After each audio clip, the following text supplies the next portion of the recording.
Bendito y eterno Padre que estás en los cielos, ha llegado el momento de estudiar tu palabra. Gracias porque sabemos que tú respondes nuestras oraciones.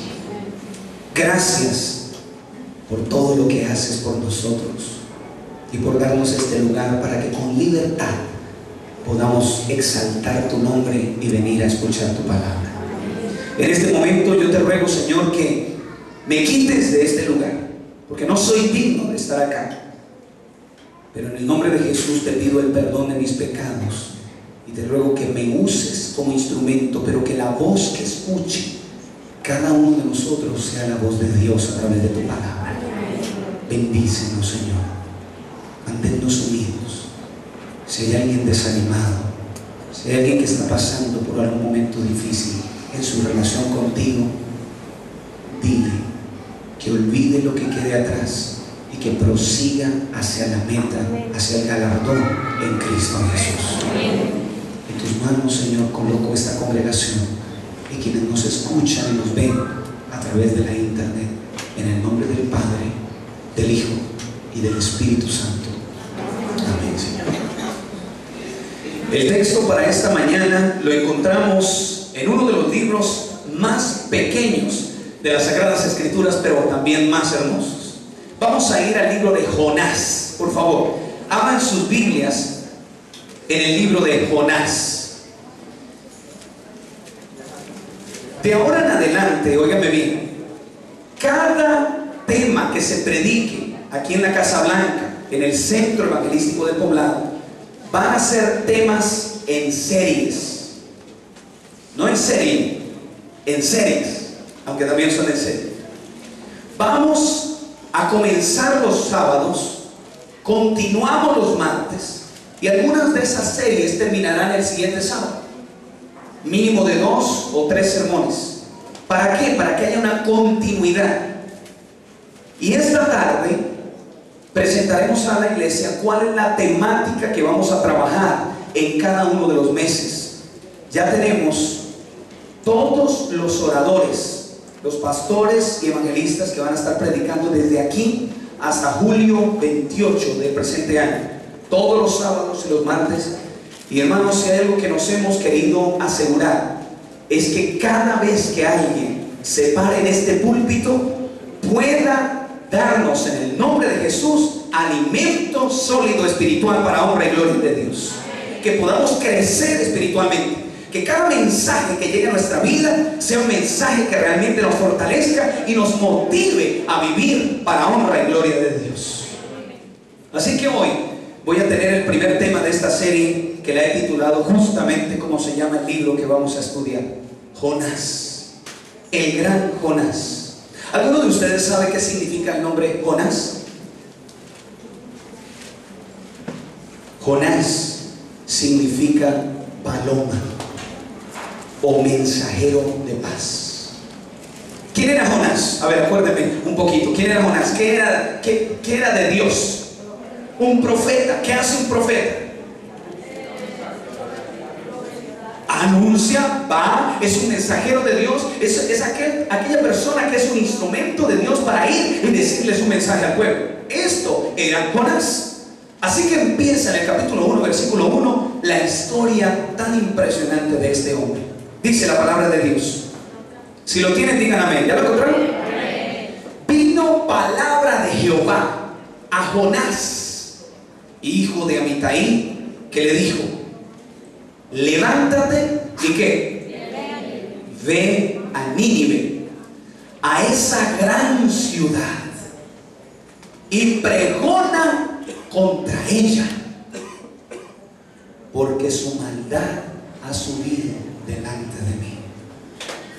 Dice el versículo 3: pero Jonás se levantó para ir directo a Nínive. Amén. ¿Cómo dice la palabra de Dios? Para huir a Tarsis, otra ciudad, de la presencia del Señor. Descendió a Jope y halló una embarcación que salía para Tarsis, pagó su pasaje, miren lo que dice la Biblia, y entró en la embarcación para irse a Tarsis y huir lejos de la presencia de Dios. La historia de Jonás es quizás una de las historias más conocidas de las Sagradas Escrituras, especialmente cuando estamos más niños. Es una de las historias más famosas, ¿cierto, David? Como que nos cuentan la historia de Jonás. ¿Y qué es lo que nosotros recordamos de Jonás? A ver, lo tiraron a una embarcación y entonces vino un gran pez. ¿Y qué? Había un coro, no me acuerdo, ahorita se me vino a la mente. Claro, fue hace pocos años atrás, por eso lo tengo bien fresco. Pero cuando yo estaba en la escuela de los niños, había un coro que decía algo así como: Jonás no le hizo caso a la palabra de Dios. ¿Por eso qué? Cántalo, cántalo. Por eso al mar profundo la gente lo tiró y vino un pez gigante y ¡pum! Se lo comió. Porque no le hizo caso a la palabra de Dios. ¿Sí se acuerdan o no se acuerdan? ¿Cuántos se acuerdan de eso? Ustedes están viejitos. Y todos conocemos esa historia. El hombre que no le hizo caso a la palabra de Dios se fue a un barco y luego lo tiraron y un pez grande se lo tragó. Eso es lo que nos enseña cuando niños. Pero hay unas lecciones tan impresionantes en ese libro, Jorge. Cuando tú empiezas a analizar la historia de Jonás, te das cuenta que este Jonás realmente tenía razones de peso para no obedecer a Dios.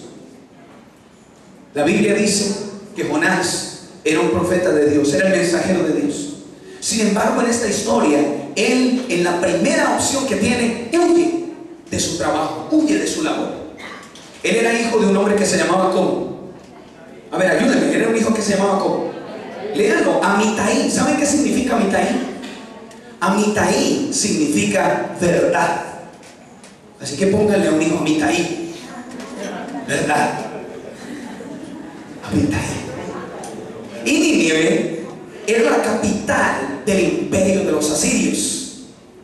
Ahora aquí hay un punto clave. Dios le habla a Jonás. Dios, así empieza el versículo 1, vino palabra de Dios a Jonás. Y déjame decirte una cosa, de la misma manera como Dios llamó a Jonás, de la misma forma, esta mañana Dios dice que te está hablando, que te necesita y que quiere enviarte en una misión para tu vida. Dios es el que va a hablar. Vino palabra de Dios a Jonás. Podríamos aplicarlo hacia nuestra vida, Dubán, y decir: vino palabra de Dios hoy a Dubán. Vino palabra de Dios hoy a Alejandra. Hoy el Señor quiere hablarte a tu vida. Es la palabra de Dios la que está hablando. Estamos en la iglesia y venimos a la iglesia no simplemente para escuchar un sermón. Si tú estás aquí sentado esta mañana, es porque tú y yo queremos decirle a Dios: Señor, ¿qué quieres hacer conmigo? ¿Qué quieres que yo haga en mi vida? ¿Cuál es el mensaje que tú tienes para mí? Pero tú decides, Ángela, porque tú eres completamente libre. Tú puedes, Jacqueline, obedecer la palabra de Dios o tomar otro camino y otras decisiones en tu vida. Cada uno de ustedes es libre para tomar decisiones. Pero les digo en el nombre del Señor que esta mañana viene palabra de Dios para tu vida. Amén. Tú decides qué hacer. Yo encontré 4 puntos en ese primer capítulo, en medio de la historia, que me impresionaron de la forma como Dios trabaja. La primera lección que encuentro en el libro de Jonás es que Dios muchas veces nos pide hacer cosas que nosotros no queremos hacer. Dios varias veces nos pide cosas que tú no quieres hacer, que yo no quiero hacer. Pero Dios no nos las pide para dañarnos la vida. Dios no las